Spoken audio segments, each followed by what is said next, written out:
A Colorado bounty hunter tasked with taking fugitives to jail is now behind bars himself. 49-year-old Jesse Wagner was hired by multiple bail bondsmen to track down wanted criminals. Now he's accused of kidnapping, extortion, and other felonies. Well, Denver 7 investigative reporter Natalie Chuck uncovered his lengthy criminal record. We've been combing through court records involving Jesse Wagner for weeks now. Turns out, while he was tracking fugitives here in Colorado, he was wanted in another state. Our investigation reveals there are no regulations in place to prevent a convicted criminal in another state from coming to Colorado and becoming a bounty hunter. We want to warn you, this story does detail accusations of sexual assault some viewers might find disturbing. At a crossroads. It was traumatizing. That's where one woman found herself on May 20th, 2023. Either stay put. I'm getting kind of scared. Or run. I thought jail was safer at the time. Safer than what she says she had to do to stay out of it. To understand how she got here, we have to back up.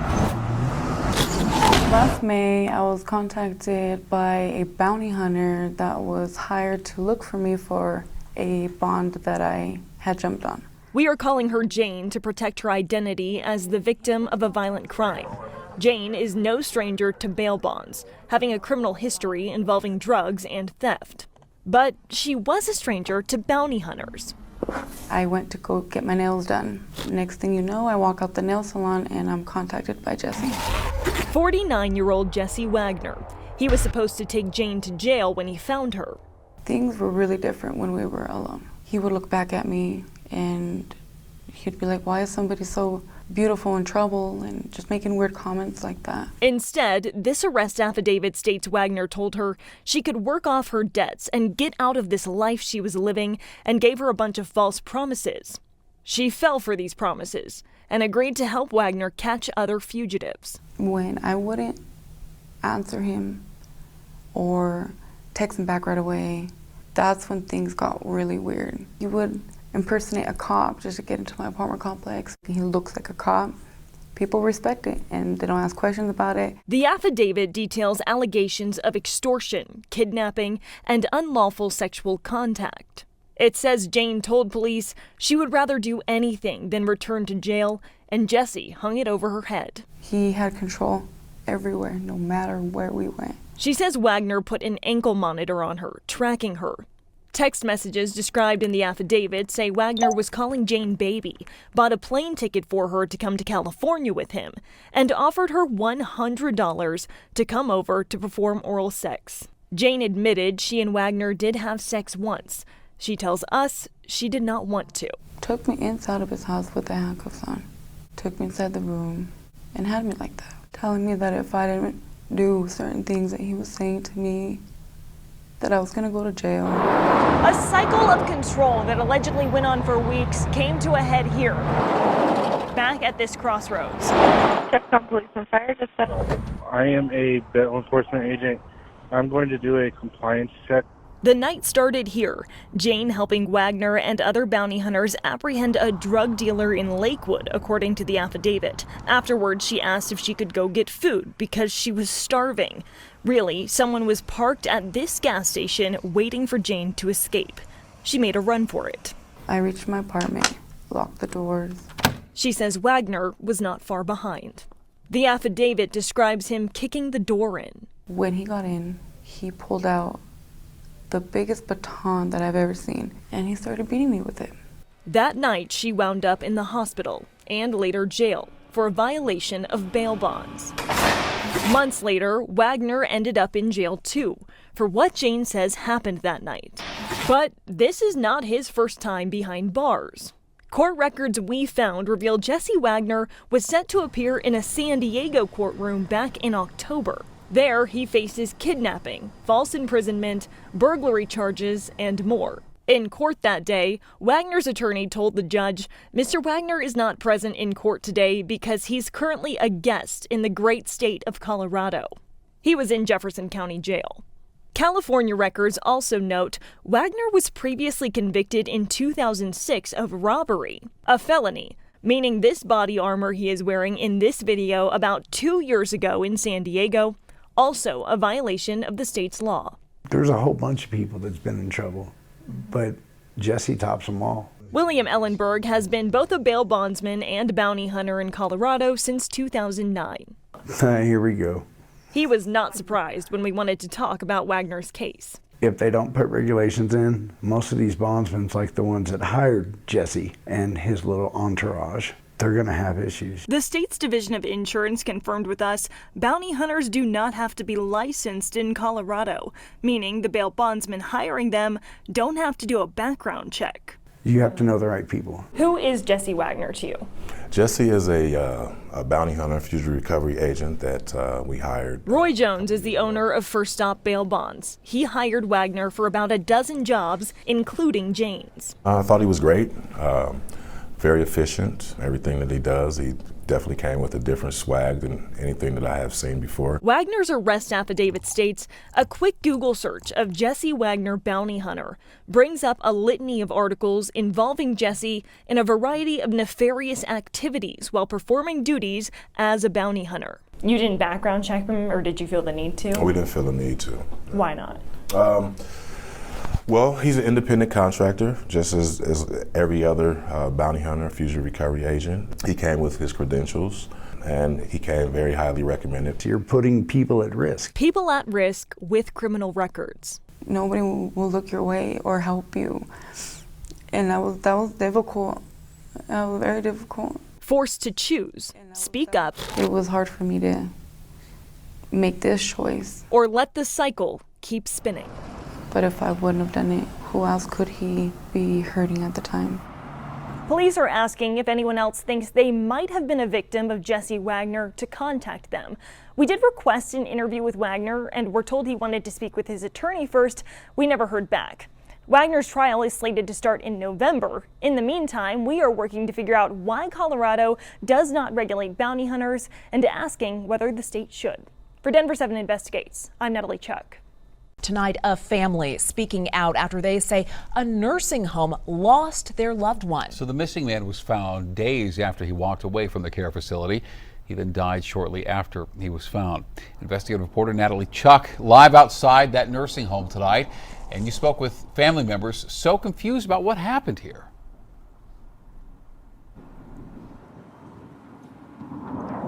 Yeah, tomorrow marks 2 weeks since that man disappeared from this nursing home right behind me. According to a police report, 45-year-old John Danforth just walked out of a door on the west side of this building, and now his family is trying to get to the bottom of how he was able to leave and what happened afterwards. I made and brought him his favorite Thanksgiving side, the green bean casserole. He was happy that I brought that. Love really knows no boundaries. I would keep seeing him at least once a week and calling every day to see how he was. For Brandy Danforth, not even these brick walls could keep her from her love. 45-year-old John Danforth, a husband of 19 years and a brother. We're fraternal twins, so we're different. Our souls were always connected, and still are. I feel like part of my soul is missing now that he's gone. Gone. On a Saturday morning, John was just gone from this nursing home, according to Brandy. I was at work. It was shortly before I started my shift, and the facility called me and said, "We can't find it." It was a nightmare. We searched long into the night, every block within 3 or 4 square miles of where he was last seen.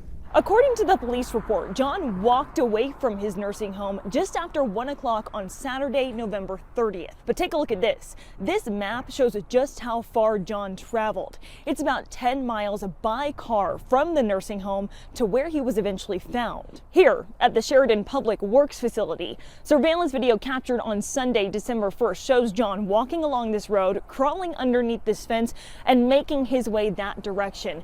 An employee found him here in medical distress on Monday, December 2nd, the following morning. After about 32 hours, I start getting worried. I'm like, oh, this is not good. It's taking him too long to find him. Then, a phone call. The Arapahoe County Sheriff's Office. She's like, "Are you related to John Danforth?" I'm like, "Yes, you found him?" She said, "I'm so sorry to do this over the phone, but he's deceased." I started screaming, crying, going, no. According to his family, John, a veteran who was diagnosed with schizophrenia and diabetes over the years, went into a diabetic coma back in July. After he was medically cleared from the hospital, Brandy says the VA placed him here, Juniper Village in the Highlands. His family says he was only here for about a week. This Denver police report obtained by Denver 7 Investigates reveals officers were not dispatched to the nursing home until more than 3 hours after John walked away. His mental frame of mind when he was at the assisted living facility was kind of like a small child, like when we were kids, little kids. Very impulsive. These photos, released by the Sheridan Police Department, give a glimpse into some of John's last hours alive, and the hardest part to see. He was found in a pair of socks, no shoes, in the cold, in the freezing temperatures. And he shouldn't have died that way. For his family, so many questions are left about what happened here. We still don't know for sure how he got to where he was found. And how to prevent it from happening again. I have the heart-sinking feeling that this isn't uncommon with veterans, disabled veterans. I think that we all pay lip service to our veterans, but we need to take action to ensure they're protected, especially the most vulnerable. I'm also hoping this will get nursing homes to get better security measures so this doesn't happen to somebody else. And I want you to take a look at this missing person flyer. Joel was hanging these up in the area when he got the call that his brother had passed away. Now, police do not believe foul play was involved in his death, but the family is still waiting for that autopsy report to be complete. Now, I've made multiple attempts to try to get in touch with this nursing home. Those include phone calls, emails, and knocking on the doors right behind me. No one has answered. For Denver 7 Investigates, I'm Natalie Chuck. Drinking on the job is the allegation against a Denver public school teacher. Coworkers claim administrators waited months to take any action. Denver 7 Investigates has been speaking with whistleblowers and digging into these accusations for months. Investigative reporter Natalie Chuck shares what the school district is refusing to tell you. The past year has been really hard. It has been depressing. It's very scary. Hard, depressing, scary. Not typically the words describing an elementary school, but that's exactly how these 3 staff members describe what happened on this campus last school year. It has been the most difficult year at Columbian to history for myself. They all worked at Columbian Elementary School. We all wondered if we were just crazy. We are concealing their identities because they are afraid of retaliation after making this accusation. It's very scary to know that Denver Public Schools did nothing to remove an intoxicated teacher. All 3 of them, along with several other sources, claim a 2nd grade teacher was drinking on the job for months. I know by November at least, people were talking to the principal and the admin about smelling alcohol. November. When we asked Denver Public Schools about the incident, we were told the teacher was placed on paid administrative leave on April 3rd, 2024. That's roughly 5 months later. I actually ended up calling Safe to Tell the Thursday night before spring break, and that Friday morning, a giant security guard came in and they removed him. Why did you choose to call Safe to Tell? I was so frustrated and couldn't understand why nothing was being done, and I was frustrated with myself for not thinking about it earlier, like as an avenue to go through. I think the parents of those children deserve to know what happened and what the principal of their children's school allowed. The principal? Drew Hall. Drew Hall. It was her first year as Columbian Elementary's principal. Months went by, and again, there were more reports, people reaching out to Drew Hall, and still nothing happened. After getting these tips, our team started requesting records from Denver Public Schools, thinking this has to be documented somewhere, right? Well, we didn't get much, not because these records don't exist, but because the school district is refusing to give them to us. We asked for disciplinary records against the teacher and reports of any security visit to the school the day Safe to Tell was called. In both cases, we were told, DPS is in possession of documents responsive to your request, which are exempt from disclosure. Our request denied. One thing we did get was a string of emails to administrators from one student's grandparent, one of them about a teacher accused of being intoxicated. It reads, 8 teachers have reported him drunk.